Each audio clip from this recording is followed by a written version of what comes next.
Poursuivons notre tournée d'entrevue avec les conseillers municipaux de la ville de Saint-Jean-sur-Richelieu pour parler principalement des enjeux de quartier, quelques enjeux grande ville, mais des enjeux de quartier principalement. Aujourd'hui, on est dans le secteur Normandie-Est, Talon, presque limite Quatre-Vents, là, si vous voulez, dans ce secteur-là, un peu du bord de l'eau, à Saint-Jean-sur-Richelieu, avec Claire Charbonneau. Bonjour et bienvenue. Bonjour, M. Latour.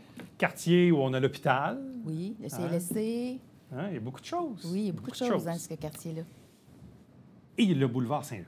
Oui. Bon, commençons par ça parce qu'on voit déjà des travaux qui se sont activés dans les dernières semaines. Bon, la Ville a fait finalement l'acquisition de l'ancien tapis décor qui a été démoli. Donc là, les gens voient de l'action. Moi, j'ai vu les plans la semaine dernière, un peu le design de ce qu'on va faire avec la continuité de boulevard Saint-Luc, Séminaire, Jean Talon, la rue Rita et tout ça. Expliquez-nous un peu pour remémorer dans la tête des gens, qu'est-ce qu'on va faire au juste entre Champlain et Jean Talon jusqu'au carrefour Douglas? Bien, on va commencer par la première phase qui va être Champlain-Jean Talon jusqu'à Normandie. Ça, c'est vraiment la première phase en 2024, excusez. Et puis là, ce qu'on va faire, c'est qu'on va redresser cette intersection-là de Champlain-Jean Talon. Il n'y aura plus les bretelles. On va faire un feu de circulation. Ça va être beaucoup plus fluide puis moins dangereux pour quand on enlève les bretelles. C'est comme les bretelles, c'est comme un petit peu désuet, là. Et présentement, on a déjà une belle vue sur la rivière quand on descend le boulevard Saint-Luc. Donc, je résume. Quand on va être sur boulevard Saint-Luc, direction est, on va arriver, dans le fond, face à la rue Champlain-Jean Talon. Oui. Et là, il y aura un feu de circulation. C'est ça. Fait que vous allez avoir le choix de tourner à gauche ou à droite. Mais il n'y aura pas de bretelles comme telles. Non, il n'y aura plus de bretelles. On va redresser ça. Est-ce à dire que le stationnement de la SAQ serait appelé à être agrandi par le fait même? Peut-être, je ne sais pas, c'est des négociations à faire, de toute façon, avec les propriétaires, propriétaires de la bâtisse, parce que ce n'est pas la SAQ de location. Parce qu'en même temps, quand on regarde le plan, on voit qu'il y a une possibilité d'agrandissement du stationnement de la SAQ, au même titre que de l'autre côté, autobus Dolbec, il y a aussi là une possibilité d'agrandir le pourtour du terrain, si on veut. Là. Oui, effectivement. Puis à partir de ça, après ça, on s'en va jusqu'au boulevard Normandie avec trottoir et piste cyclable. Trottoir et piste cyclable. Puis dans le milieu aussi, le nous, on va l'arranger aussi avec un nouvel éclairage. Bon, cette phase 1 que vous appelez, qui a commencé, c'est quoi un peu l'échéancier? Autrement dit, là, on a vu des travaux et tout ça, mais c'est quoi l'échéancier comme tel? Bien, on nous a dit que ça devrait commencer au printemps 2024 pour à peu près 6 mois. Ça veut dire que ça va nous mettre à l'automne 2024. OK. Donc, mais ils vont essayer de minimiser les impacts que ça peut avoir sur les commerçants ou les résidents. Donc, ça veut dire que là, ce qu'on a vu, là, la démolition de tapis décor, il n'y aura pas d'autres travaux comme tels? Bien, je pense qu'il y avait une petite décontamination à faire. Je ne sais pas s'ils en sont rendus avec ça, mais c'est minime. OK. Donc, c'est vraiment au printemps l'année prochaine où là, les travaux vont commencer. Bon. La phase 2, qui va, dans le fond, de Normandie jusqu'au carrefour giratoire Douglas, là, qui est en train de se refaire également et de s'agrandir. Qu'est-ce qu'on va faire dans cette section-là? Bien, premièrement, au coin de Normandie, boulevard Saint-Luc, on va travailler un petit peu sur Normandie parce que la piste cyclable qui est dans le milieu, on va la mettre sur le côté ouest pour arriver à Saint-Gérard direct à partir de Shannon. Ça, c'est la première étape qu'ils vont faire. Je ne sais pas s'ils vont le faire en même temps. Puis après ça, ils vont urbaniser encore jusqu'à avec des trottoirs et pistes cyclables jusqu'à Douglas. C'est ça. C'est ça. Et il y aura une nouvelle caserne de pompiers Oui, aussi? il va y avoir une nouvelle caserne de pompiers parmi ça qui va être construite à côté de celle qui est là, puis après ça, l'autre va être démolie. Fait que, puis la caserne de pompiers va avoir un deuxième étage pour les mesures d'urgence. La phase 2, elle est prévue pour quand? La phase 2 est prévue pour 2025, après le 2024. Okay. Il n'y a pas d'autres étapes à franchir? C'est déjà tout autorisé, voté, tout ça? Est-ce qu'il y a d'autres votes à passer là-dessus? Ou Non, bien là, c'est juste qu'il faut regarder qu'est-ce qu'on va faire autour pour minimiser les impacts, autant les commerçants que les résidents. On est là. Bon, pourquoi vous teniez autant à ce projet-là de l'urbanisation du boulevard Saint-Luc, de Douglas jusqu'à Jean Talon, Champlain? Pourquoi c'était important pour vous? Bien, moi, c'était jusqu'à Normandie, parce que moi, mon district finit à Normandie. Bien, j'ai eu une demande des citoyens, beaucoup. C'est très dangereux. Il y avait de plus en plus de citoyens qui circulaient à pied, en bicyclette. J'ai vu des mamans en carrosse. Fait que c'était très dangereux. Puis les gens me demandaient un trottoir. Fait que c'est sûr que quand tant qu'à faire un trottoir, on va faire une piste cyclable aussi, là. Donc, ça émanait évidemment des demandes des citoyens. Oui. Bon. On le disait tantôt, ce secteur-là, donc on comprend où ce qu'on est, le secteur Normandie, Oui. Talon-Saint-Luc. Là, il y a le secteur de l'hôpital et il y a les fameuses bretelles non loin du Canadian Tire pour embarquer sur l'autoroute 35. Oui, là. oui. Bon, la Ville avait fait l'acquisition de certaines parcelles de terrain Oui. où il y avait à l'époque là, Chrysler, Honda et compagnie, entre le réseau Sélection, là, qui a changé de nom aujourd'hui, Oui. et évidemment l'ancien meuble de Nériel, Econo Fitness. Oui. Est-ce que la Ville a toujours pour projet, avec le ministère des Transports, de refaire les bretelles de la 35 ou si on est toujours en attente du ministère là-dessus? On est en attente du ministère, mais on va faire une étude de circulation parce qu'avec le centre de congrès qui s'en va à l'hôtel et l'auberge Harris, peut-être que la circulation ne sera pas autant achalandée dans le secteur La Berge qu'il y aurait lieu parce que là, la circulation pour le centre de congrès va dévier à droite au lieu de dévier à gauche. Fait que je ne sais pas où ce qu'on en est là-dedans. Il faut faire l'étude de circulation aussi.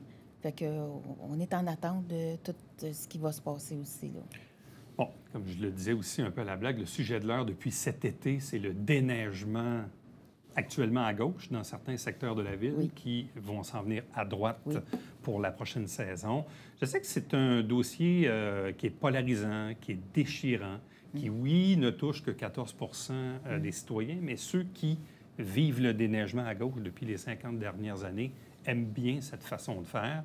Je sais qu'il y a des éléments de sécurité dans tout ça et j'ai senti que vous n'étiez pas très, disons, friande à l'idée. Vous vous êtes rallié au début, mais je vous sens un peu sur la pointe des pieds, là. Je vous sens comme, on va regarder comment ça va aller cet hiver, puis on verra après. Oui, c'est certain, parce que moi, j'ai eu beaucoup de plaintes, parce que suite aux lettres que les gens ont reçues, ce que les gens déplorent, qu'ils n'ont pas été mis au courant, il y aurait pu avoir une soirée d'information, ils ne l'ont pas eu. Ils ont reçu une lettre disant que ça va être déneigé à droite, point final. Puis, autour de l'hôpital, bien, vous savez qu'il y a beaucoup d'autos stationnés, les infirmiers, les malades, etc., plus les résidents aussi. Fait que je ne sais pas qu'est-ce que ça va donner, le déneigement à droite, parce que c'est certain qu'il va toujours y avoir des autos stationnés. Quand ils vont faire l'enlèvement de la neige, on va mettre les autos où? Je ne sais pas, là, tu sais, c'est mon questionnement aussi. Parce là. qu'à la dernière séance extraordinaire du Conseil, à votre tour de table, bon, Oui. vous avez posé la question à la fin à la mairesse Bouchard puis au directeur général, M. Dubois, pour dire, écoutez, là, je comprends qu'on va déneiger à droite, mais bon, vous évoquez effectivement les enjeux de stationnement dans le pourtour de l'hôpital. La mairesse vous a répondu qu'elle vous répondrait en privé. Est-ce qu'elle vous a répondu depuis? Oui. Et la réponse? Bien, ça se fait comme ça à Montréal, puis ça se fait comme ça à Longueuil et ailleurs, puis il fonctionne comme ça. Mais moi aussi, autour de l'hôpital, il y a beaucoup de blocs appartements avec des personnes âgées, des personnes à mobilité réduite. Même dans le petit secteur de Meunier, Alexandre, La Liberté, il y a des personnes là, qui demeurent là parce qu'ils sont malades et ils vont à l'hôpital 2-3 fois par semaine. Fait qu'ils sont comme un petit peu... sont pas sûrs comment ça va se passer, puis ils ont un petit peu peur, là, tu sais. Êtes-vous satisfait de la réponse de la mairesse? Moi, j'ai vécu 10 ans à Montréal, puis j'ai sorti de Montréal parce que c'est pas une vie que j'aurais voulu vivre, faire vivre mes enfants et continuer à vivre ce que j'ai vécu aussi, là, tu sais. Parce que des bancs de neige, le bord des trottoirs, puis ça m'intéresse pas. Ça m'intéressait pas, de toute façon. J'en ai enjambé. J'ai pris le métro, j'ai pris l'autobus, j'ai marché à pied. Moi, Montréal, Saint-Jean puis Montréal, c'est pas pareil. Mais vous auriez préféré qu'on laisse le déneigement à gauche, si je comprends. Dans le secteur de l'hôpital, oui. Principalement. Je ne parle pas, je sais pas, où est-ce qu'il y a des terre-pleins dans le secteur de l'hôpital, où est-ce que c'est plein d'autos stationnés. Au début de mon mandat, ou de nos premiers mandats, c'était problématique, le stationnement autour de l'hôpital. C'était l'enfer. On a réglé partiellement, là, en mettant des limites de stationnement de 4 heures autour d'Avignon, sur McMillan, tout ça. Fait que ça, j'ai pas vraiment eu beaucoup de plaintes là-dessus avec les limites de stationnement pour que les malades puissent y aller aussi, là. Tu sais, parce que là, même, ça déborde jusqu'à la berge, hein. Fait que ça déborde jusqu'à... Le CLSC déborde jusqu'à Meunier. Fait que, tu sais, il y a énormément de monde qui stationne. Est-ce que vous pensez qu'on devrait envisager une solution comme ils ont fait à Charlemagne, boulevard Tachereau, c'est-à-dire de dire aux employés, on va vous trouver un stationnement là, à l'extérieur, là, Oui. puis avec un système de navette. C'est Ça, ce qu'ils font à Charlemagne. Là. Ça s'est déjà parlé, mais ça ne s'est pas fait. Je donne un exemple. Là, le stationnement à côté de l'ancien Sears. Là. C'est ça. Il n'y a personne là. Non, non. On pourrait-tu dire aux employés, vous vous stationnez là, puis il y a un système de navette? Ça s'est déjà parlé, puis ça ne s'est jamais fait. Est-ce que les travailleurs de l'hôpital seraient d'accord? Je ne le sais pas. Parce qu'on l'a déjà amené, cet item-là, de pouvoir avoir une navette. Mais en même temps, l'histoire du déneigement, je sais que ça avait été tenté au début des années 2000, à l'époque de M. Dolbeck, pas longtemps après la fusion, puis un mois après, finalement, M. Dolbeck était revenu en arrière à la suite de la plainte des citoyens. Là, on en parle depuis le mois de juillet, puis il n'y a même pas un flocon qui est tombé encore. Non. Comment vous envisagez l'hiver qui s'en vient? J'espère qu'il n'y aura pas trop de neige. Oui. Mais s'il y en a... S'il y en a, je vais voir. Là, quand la neige va commencer à tomber, est-ce qu'elle va tomber la nuit, le jour? Quand est-ce qu'on va enlever la neige? Parce que le déneigement des trottoirs et des rues autour de l'hôpital, c'est prioritaire.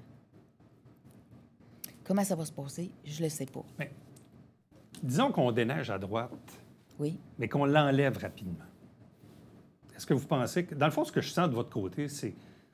Vous voulez qu'il y ait une certaine sensibilité à l'égard de cet enjeu-là, le pourtour de l'hôpital? Parce que s'il y a une bordée de neige qui tombe, je sais pas moi, début de l'après-midi, il tombe, je sais pas moi, un pied de neige ou plus même, parce qu'à partir de 15 cm, un pied de neige, mettons. C'est sûr qu'en déneigeant à droite, les autos vont être enterrées. T'sais? Fait que c'est sûr que les gens vont être obligés de pelleter pour sortir leur auto. Ça, je sais qu'à Montréal, ça se fait régulièrement. Nos travailleurs de l'hôpital, nos malades vont être obligés d'avoir une pelle dans leur auto pour pelleter leur auto s'il y a une bordée de neige. Si c'est la nuit, c'est moins pire parce qu'ils peuvent quand même déneiger. Puis la problématique, c'est quand ils vont mettre des défenses de stationner pour enlever les opérations la neige. de déneigement. Ça, tu sais, je ne sais pas comment ils vont fonctionner. Je ne sais pas. Je n'ai pas des détails. Je ne sais pas. Fait qu'on va voir quand on va avoir de la neige. C'est là qu'on va le voir. Oui. Puis d'après moi, je sais pas, là, d'après moi, ça va être novembre puis décembre que ça va être ça va faire un test.